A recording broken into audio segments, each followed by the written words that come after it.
Can I sit back here and be cool, calm and collected?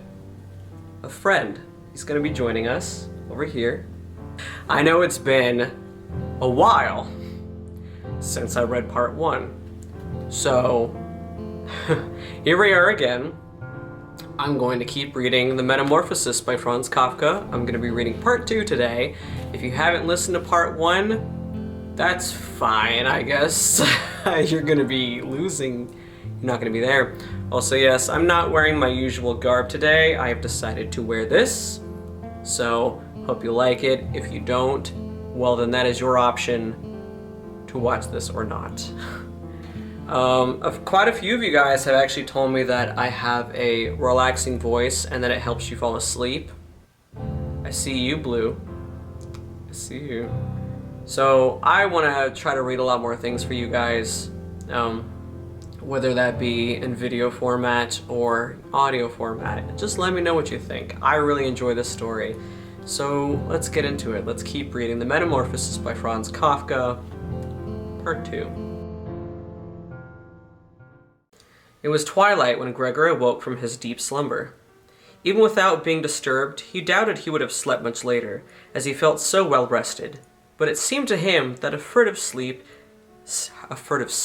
I already fucked up, and a cautious shutting of the foyer door had roused him. The glow of the electric street lamp shone in pale patches on the ceiling and upper parts of the furniture. But where Gregor slept, it was dark. Slowly, still groping awkwardly with his antennas, which he was only now learning to appreciate, he pushed himself over to the door to see what had been happening. His left side fell like a single long, unpleasantly taut scar, and he actually had to limp on his 2 rows of legs. One little leg, moreover, had been seriously injured during the course of the morning's events. We all know what those were. You saw part 1. It was nearly a miracle that only one had been hurt and dragged behind him lifelessly. That sucks. Only when he reached the door did Gregor discover what had actually tempted him there. The smell of something edible. Hey Todd, where are your parents at? For there stood a bowl filled with fresh milk in which small slices of white bread were floating. That's not appetizing at all. He could have almost laughed for joy, as he was even hungrier than in the morning, and immediately plunged his head, almost up to his eyes, into the milk. But he quickly withdrew it in disappointment. Not only was he eating difficult on account of his tender left side, in eating had to be a collaboration of the whole heaving body, but he did not care at all for the milk, which was otherwise his favorite drink, and surely the reason his sister had set it out for him. In fact, it was almost in revulsion that he turned away from the bowl and crawled back to the middle of the room. In the living room, as Gregor could see through the crack in the door, the gas was lit. Although the father usually liked to read in the afternoon paper at this hour in a loud voice to the mother, and sometimes to the sister as well, not a sound was heard. Well, perhaps this custom of reading that the sister had told him about and wrote of in her letters had been recently discontinued. If the sister's writing things in her letters that aren't happening anymore, but he lives there, I mean, he works all the time, so that sucks that you have to get a letter. That really sucks. But it was so silent everywhere, even though the apartment was certainly not empty. What a quiet life the family has led, Gregor said to himself, and felt, as he stared pointedly into the darkness, a great surge of pride that he had been able to provide his parents and his sister such a life, and in such a beautiful apartment. But what if all the tranquility, all the comfort, all the contentment were now to come to a horrifying end? So as to not dwell on such thoughts, Gregor started to move and began crawling up and down the room. Once during the long evening, one of the side doors and then the other was opened, a small crack, and quickly shut again. Someone had apparently had the urge to come in, but had then thought better of it. Gregor now stationed himself directly before the living room door, determined to persuade the hesitant visitor to come in or at least discover who it might be. But the door was not opened again, and Gregor waited in vain. That morning, when the doors had been locked, they all wanted to come in, now after he had opened the one door and the others had been opened during the day, no one came, and the keys were now on the other side. It was late into the night before the light went out in the living room, and it was now obvious that the parents and the sister had stayed awake until then, because he could clearly discern that all three were tiptoeing away. Certainly no one would come in to Gregor until morning. Therefore, he had a long, undisturbed time to ponder how best to reorder his life. But the high-ceilinged, spacious room in which he was forced to lie flat on the floor filled him with an unaccountable dread. It was, after all, his own room. Oh, I'm sorry. It was his own room, which he had inhabited for 5 years, and with an almost involuntary movement, and not without a faint feeling of shame. He scurried under the sofa, where, despite his back being slightly squashed and being unable to raise his head, he felt immediately cozy, and only regretted that his body was too wide to fit completely underneath the sofa. There he stayed the whole night, sometimes dozing, and then waking up with a start from hunger pains. Sometimes he worried and entertained vague hopes, but it all led him to the same conclusion. For now he must lie low and try, through patience and the greatest consideration, to help his family bear the inconvenience he was bound to cause them in present condition.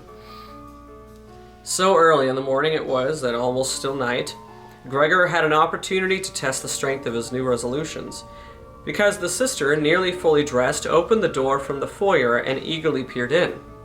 She did not immediately find him, but when she noticed him underneath the sofa, well, he had to be somewhere. He couldn't have just flown away. She was so startled that, unable to control herself, she slammed the door shut from the outside. But as if regretting her behavior, she instantly reopened it and tiptoed in as though she were visiting someone seriously ill or even a stranger. Gregor had pushed his head forward to the edge of the sofa and was watching her. Would she notice that he had left the milk untouched, not from any lack of hunger, and bring something he liked better? If she did not do so on her own, he would rather starve than bring it to her attention. Although he was extremely hard-pressed not to dart out from under the sofa and throw himself at her feet to beg for something good to eat. That rhymed. But the sister immediately, and with surprise, noticed the bowl, still full except for a little milk that he had spilled around it, and promptly picked it up. Not with bare hands, of course, but with a rag, and carried it out. Gregor was exceedingly curious as to what she would bring instead, and he advanced all sorts of theories. But he could never have guessed what in the goodness of her heart the sister actually did. To find out his likes and dislikes, she brought him a wide selection all spread out on an old newspaper. There were old half-rotten vegetables, bones covered with congealed white sauce from supper the night before, some raisins and almonds, a cheese that Gregor had declared inedible 2 days before, dry bread, bread with butter and salt.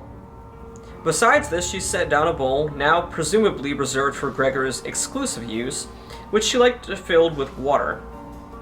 And it was out of delicacy, knowing Gregor would not eat in her presence, that she hurriedly removed herself and even turned the key back in the lock to indicate to Gregor that he was free to indulge himself as comfortably as he pleased. Gregor's little legs whizzed toward the food. His wounds must have already been fully healed. He felt no more injury. He marveled at this, and thought about when he had cut his finger with a knife over a month ago, and how this wound had still bothered him just the day before yesterday. Have I become less sensitive? He thought, sucking greedily at the cheese, to which he was initially and primarily drawn before all the other food.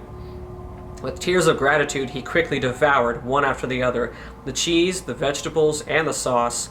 The fresh food, on the other hand, did not appeal to him, and he even dragged what he did want to eat a bit further away. He had long finished everything, and lay drowsily on the same spot when the sister, to signify her return, slowly turned the key in the lock. This jerked him into action, as he was dozing, and rushed back under the sofa. But he had truly to force himself, even for the short time that the sister was in the room, to stay beneath the sofa, because he had bloated slightly from the large meal, and he could barely breathe in such a strict confinement. In between minor bouts of suffocation, he watched with bulging eyes as the unsuspecting sister swept up not only the remaining scraps, but even what Gregor had not touched, as if they had now had no more use, and dumped it all quickly into a bucket that she covered with a wooden lid and carried away. Hardly had she turned her back when Gregor came out from under the sofa, stretched, and puffed himself out. What a good sister, by the way. That's a nice sister. Gregor was fed twice daily in this way. Once in the morning while the parents and the maid still slept, and once after dinner was eaten while the parents napped for a short time and the sister could spend the maids on an errand. The parents certainly did not want Gregor to starve, but perhaps it was as much as they could bear to hear about it. Perhaps the sister wanted to save them from even the smallest possible discomfort, as they surely had enough to bear. No, you don't. He made the money. Gregor made the money. Shut the fuck up. Let's ask this one. What do you think? What do you think? Exactly. That's what I thought. Gregor had no idea what excuse we used that first morning to put off the doctor and locksmith, because as no one could understand him, no one thought, including the sister, that he could understand them. And so he had to content himself, whenever his sister was in the room, with hearing a sigh now and then, or an appeal to the saints. A little time later, when she was a bit more at ease, of course it was never a question of being comfortably at ease, Gregor sometimes caught a remark that was meant kindly, or at least could be considered. "Oh, he enjoyed it today," she said when Gregor had eaten well, or when he had not, which was more frequently the case. She would say almost sadly, "It's all been left again."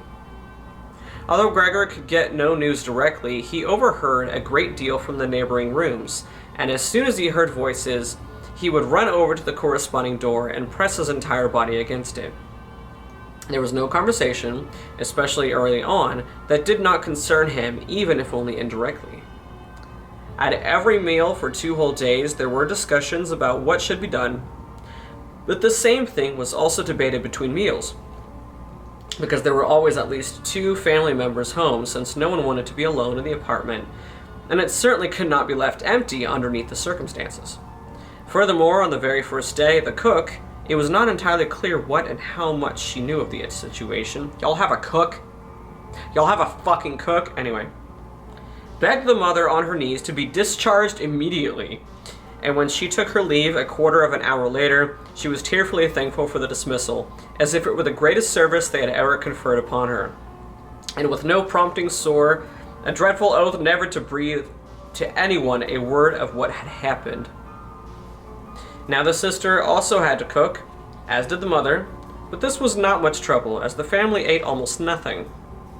Again and again, Gregor heard one encouraging another in vain to eat and receiving no answer but, "Thank you, I've had enough," or something very similar. Perhaps they did not drink either. The sister often asked the father whether he would have some beer, and kindly offered to procure it herself, and when the father did not reply, she suggested that she could send the janitor's wife to fetch it to offset any hesitation. But then in the end, the father answered with a firm no. It was discussed no further. In the course of the very first day, the father explained the family's financial position and the prospects to both the mother and the sister. Now and then, he rose from the table to get some receipt or notebook from the small safe he had managed to rescue from the collapse of his business 5 years earlier. He could be heard opening the complicated lock, removing the desired document, and closing it again. The father's explanations were the first encouraging news Gregor had heard since his captivity. He had been of the opinion that nothing had been salvaged from his father's business. At least the father had said nothing to the contrary, although Gregor had also never asked him. Gregor's only concern at the time had been to do whatever he could do to have the family forget as quickly as possible the financial misfortune that had plunged them into total despair. And so he began to work with consuming energy and was promoted almost overnight from a minor clerk to a traveling salesman with much greater potential to earn money, and his success was soon transformed by way of commissions into cash that he could then lay on the table before the astonished and delightful family. Those had been happy times, and they had never returned, at least not with the same brilliance, even though Gregor later earned enough to meet the expenses of the entire family and did so. This makes me sad, honestly. They had simply grown used to it, both the family and Gregor. The money was gratefully accepted and gladly given, but it no longer brought any particular warmth. Only the sister remained close to Gregor, and it was his secret plan that she, who unlike Gregor, greatly loved music and played the violin movingly, should be sent to the conservatory next year despite the considerable expense it was sure to incur, which would just have to be met in some other way. During Gregor's short stays in the city, the conservatory would often come up in conversation with the sister, but always as a beautiful dream that could never be realized. The parents were displeased to hear even these innocent allusions. But Gregor had very definite plans about it and intended to announce his plan on Christmas Eve. Well, that's not going to happen now. Such were the thoughts, utterly useless in his present condition, that went through his head as he stood listening, glued to the door.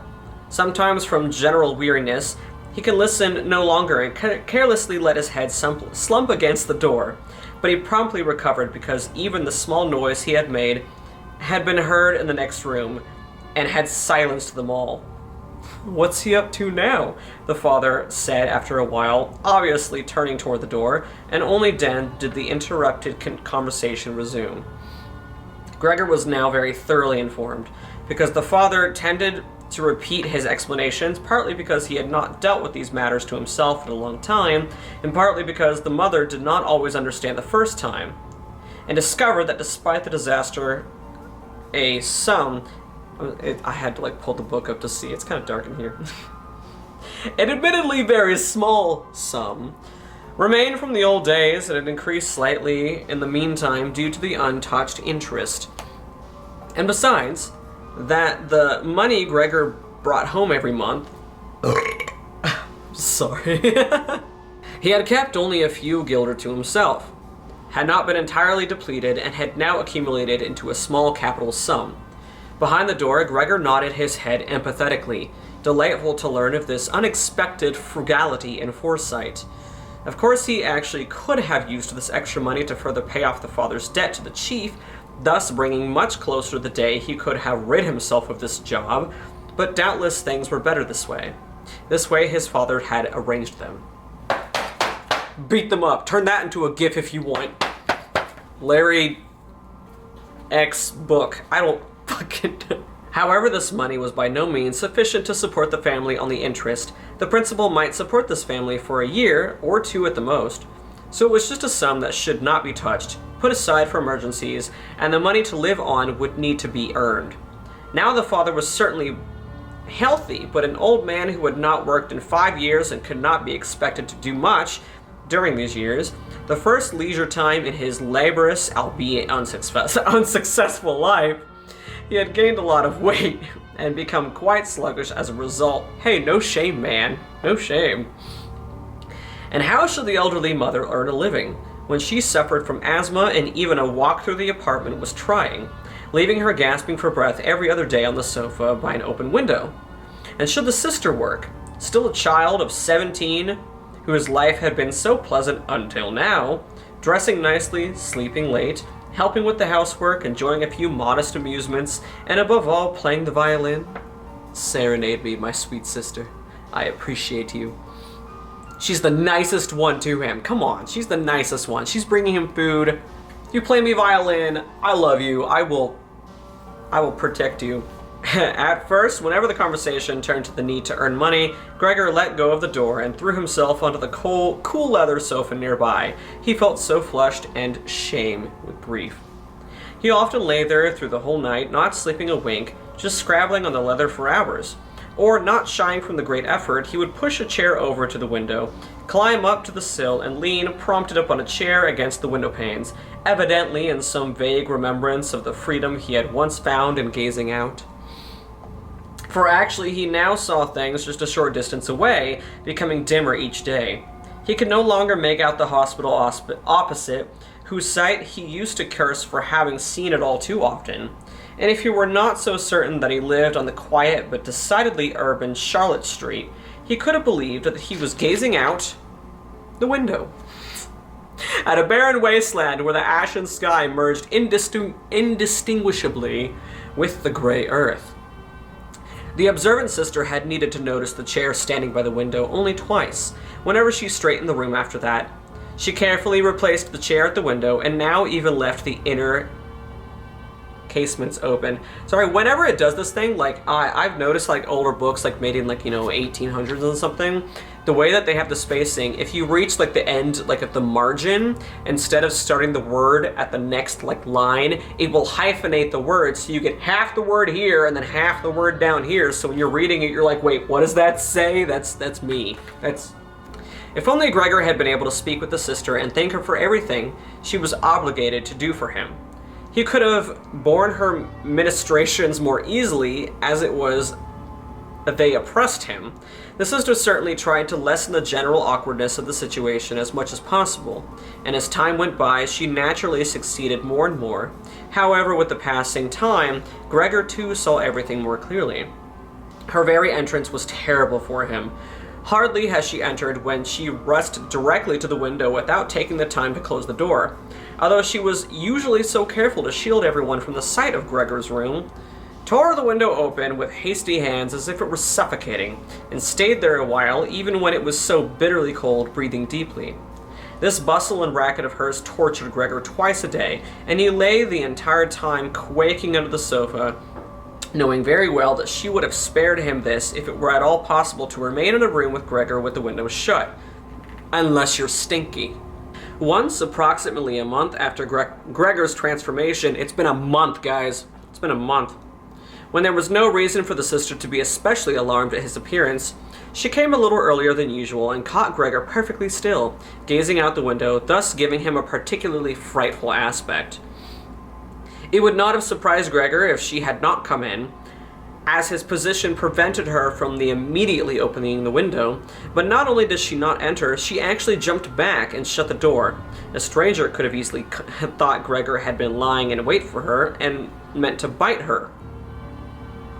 Gregor naturally hid himself at once under the sofa, but had to wait until noon for the sister's return, and then she seemed much more uneasy than usual. He concluded that the sight of him was still repulsive to her, and was bound to remain repulsive, and that she must have exercised great self-control not to take flight at the sight of even the smallest portion of his body protruding from under the couch. To spare her from even these glimpses, he dragged the sheet to the sofa on his back one day. This required 4 hours' work, and laid it in such a way as to conceal himself entirely, so the sister could not see him even if she stooped down. If she did not find the sheet necessary, she certainly would have removed it, because it was clear enough that Gregor could not possibly be pleased by his total confinement, but she left the sheet as it was.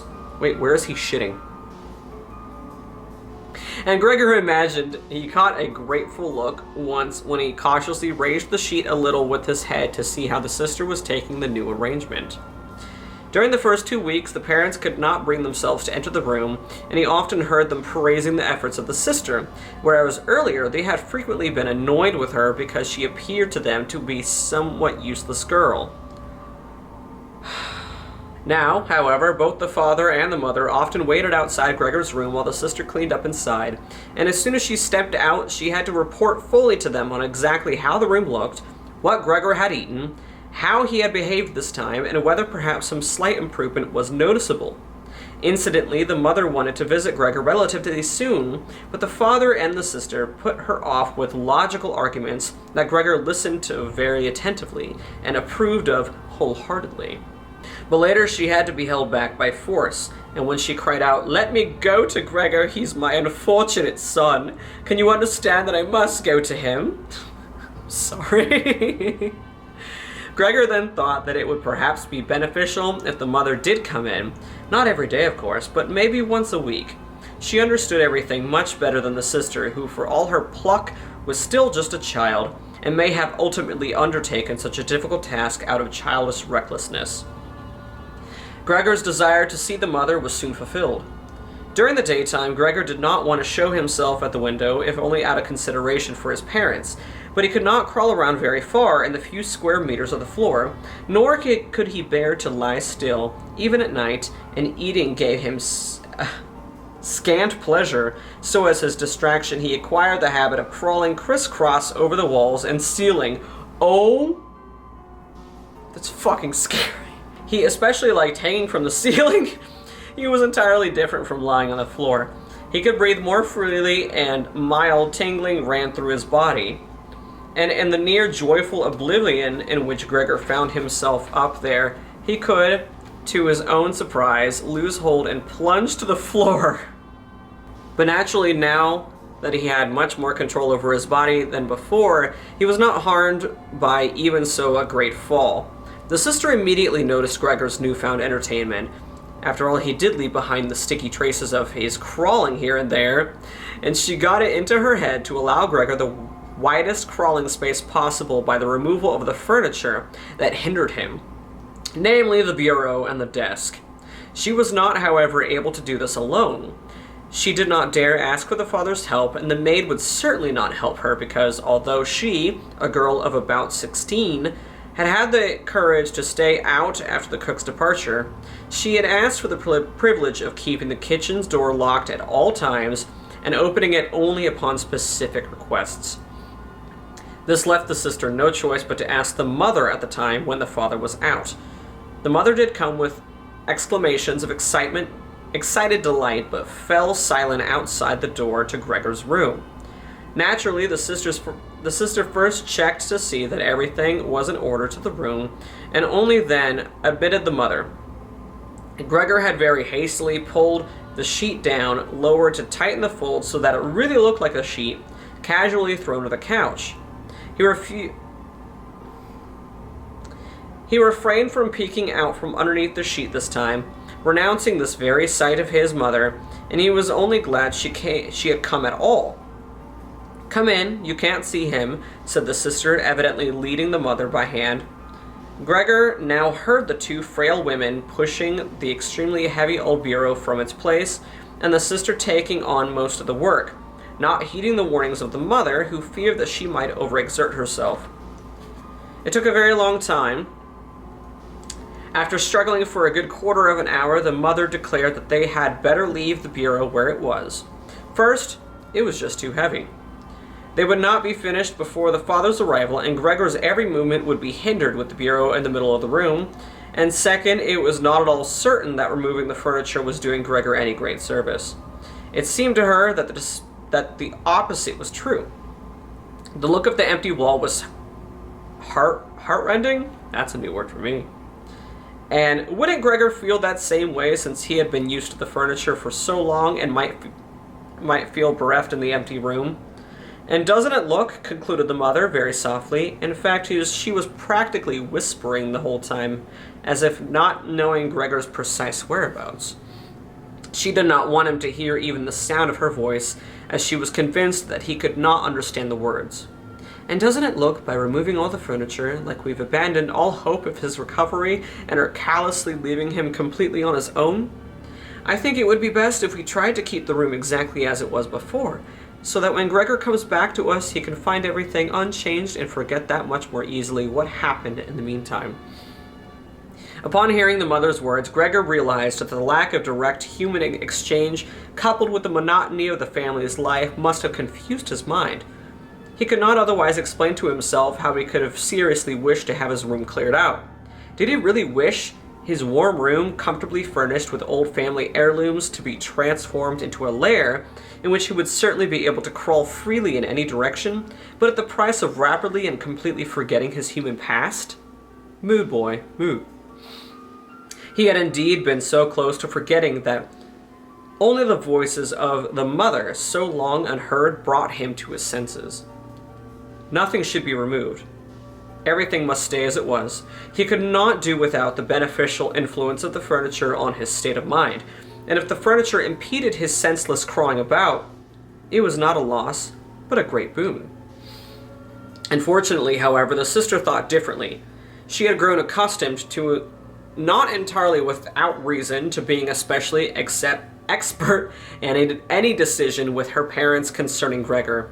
And so now the mother's advice was grounds enough for her to insist on removing not only the bureau and desk, as she had originally planned, but also the rest of the furniture, with the exception of the indispensable sofa. This determination, of course, did not arise only from childish defiance and the self-confidence she had recently and so unexpectedly developed at such a cost. She had in fact observed that Gregor needed more room to crawl, and as far as one could see, he never used the furniture. I mean, he's always hidden whenever you come in, so why does that matter? Her determination may have also arisen from the romantic enthusiasm of girls her age that seeks expression at every opportunity and tempted Greta? What?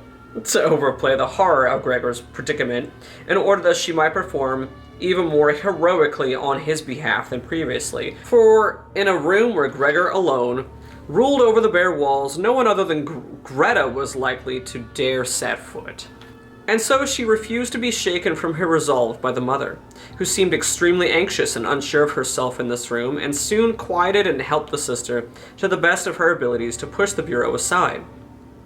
Now in a pinch, Gregor could do without the bureau, but the desk must absolutely stay.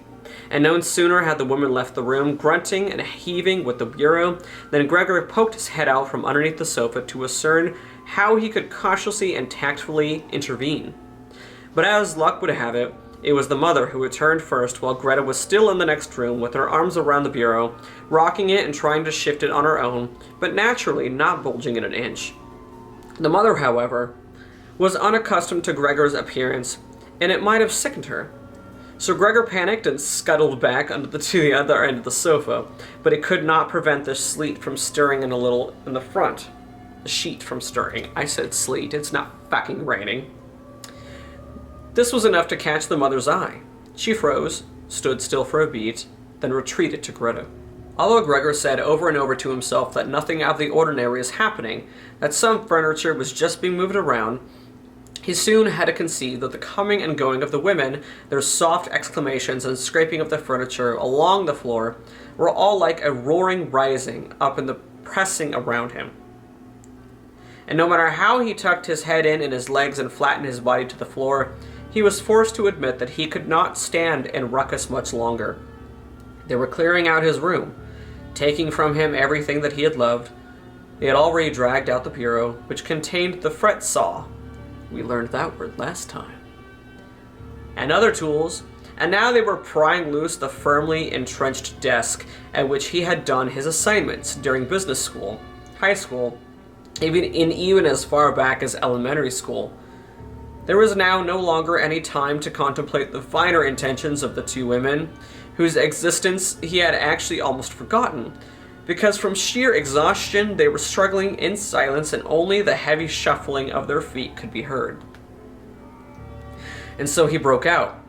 The women were in the next room, leaning on a desk to catch their breath, and ran in 4 different directions, not knowing what to say first, and then he saw, on the otherwise barren wall opposite him, the picture of a lady, swathed in furs, and quickly scrambled up and pressed himself against the glass, a surface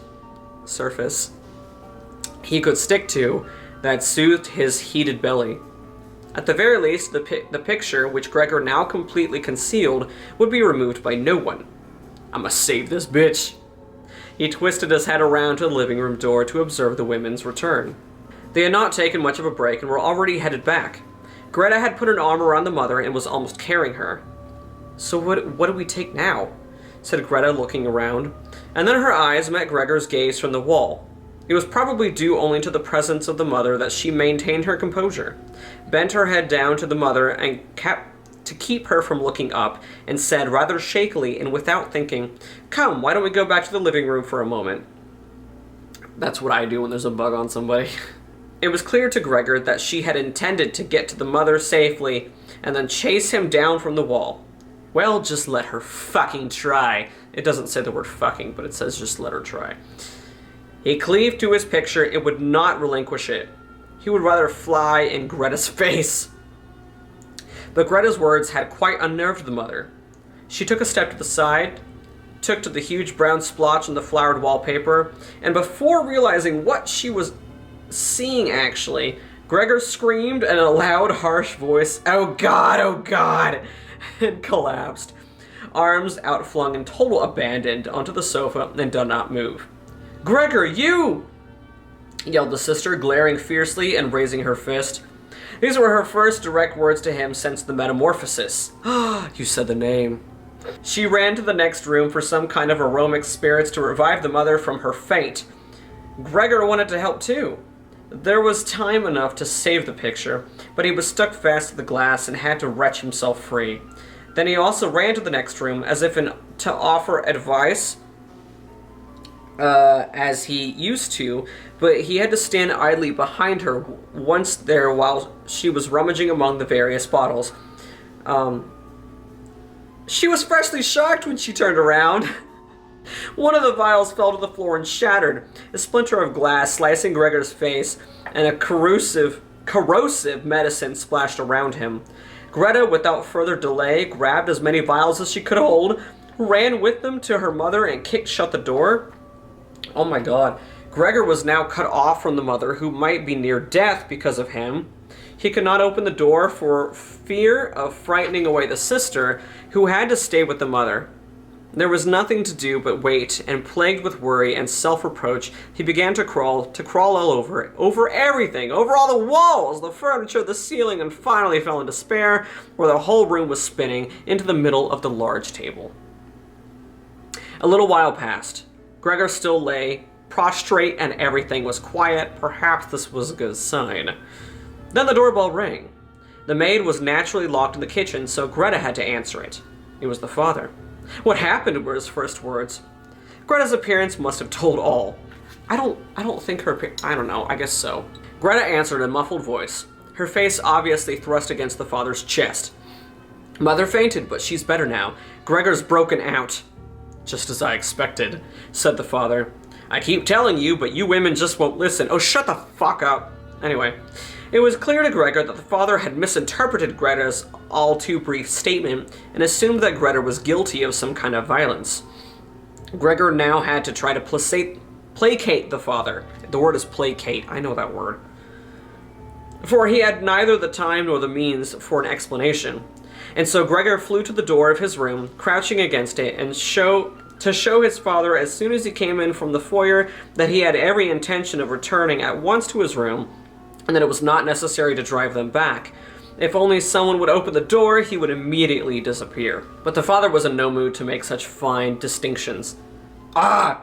he cried as soon as he entered, in a tone both furious and exultant. Gregor drew his head back from the door and raised it toward the father. He had not at all pictured his father like this, and he was standing there now. Admittedly, he had been too preoccupied of late with his newly discovered crawlings to concern himself about what was going on in the household, and he really should have been prepared for some changes. And yet, could this indeed still be his father? What happened to the dad? The same man who used to lie warily, buried in bed, when Gregor left for a business trip, who welcomed his return in the evening by merely raising his arms to show his joy. It's like the grandparents from Charlie's Factory. Charlie and the Chocolate Factory. Raise his arms to show his joy. Not being quite able to get up and reclining in an armchair in his robe, who during the rare family walks a few Sundays a year and on the highest holidays, shuffled laboriously between Gregor and the mother, always moving a bit slower than their already slowed pace, bundled in his own old overcoat and carefully plodding forward by meticulously placing his cane, and who, when he wanted to say something, nearly always stood still and gathered everyone around him. "Everyone, we are meeting in the library. We are meeting in the library." Now, however, he held himself erect, dressed in a tight blue uniform with gold buttons, like that of a bank messenger. His heavy double chin bulged over the high, stiff collar of his jacket. Oh my God, he's like the one person from A Corpse Bride. Like, you know, the parents of Victoria. Da-da-da-na-na-na-na-da, bulging chin over his thing. Fucking, no, okay. From under the bushy eyebrows, his alert black eyes flashed penetratingly. That's what it says. I didn't make that up. It says the black eyes flashed penetratingly, so take that as you will. His previously disheveled white hair was combed flat, exactingly parted and gleaming. He tossed his cap, on which there was a gold monogram, very possibly of Banks, clear across the room in an arc and onto the sofa, and with his hands in his pocket and the tails of his long uniform jacket thrown back, he went after Gregor with a grimly set face. He probably did not know what he himself intended to do. Nevertheless, he lifted his feet unusually high, and Gregor was astonished at the gigantic size of his boot soles. But Gregor did not dwell on this. He had known from the very first day of his new life that the father considered only the strictest measures appropriate when dealing with him. Fuck you, Dad. And so he ran from the father, stopping only when the father stood still, and scurried away again as soon as the father moved. In this way, they circled the room several times without anything decisive happening. In fact, they proceeded so slowly it did not look like the chase. With this in mind, Gregor kept to the floor for a moment, especially since he feared his father might view an escape to the walls or ceiling as a particularly malevolent act. At the same time, Gregor had to admit that he could not keep up with this running for long, because for every step that the father took, Gregor had to execute a countless number of maneuvers.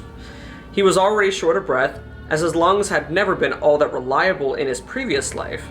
He staggered along, his eyes barely open, trying to focus all of his energy on running.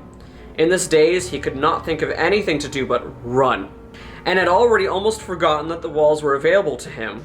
Although in this room, they were blocked by elaborately carved furniture, thorny with points and notches. Suddenly, something that had been lightly tossed almost hit him. Oh, suddenly something almost hit him, but landed next to him and rolled in front of him. It was an apple. And a second instantly flew in his direction. Gregor froze in terror. Further running was useless, for the father was determined to bombard him. He had filled his pockets from the bowl on the sideboard and was now throwing apple after apple, taking no more than general momentary aim. These small red apples rolled around on the floor as if electrified and collided with each other. One weakly lobbed apple grazed Gregor's back and harmlessly slid off, but another, pitched directly after it, actually lodged itself into Gregor's back. It's a fucking apple. Gregor tried to drag himself away, as if the shockingly unbelievable pain would ease with a change in position, but he felt nailed to the spot and stretched out, all of his senses in complete confusion.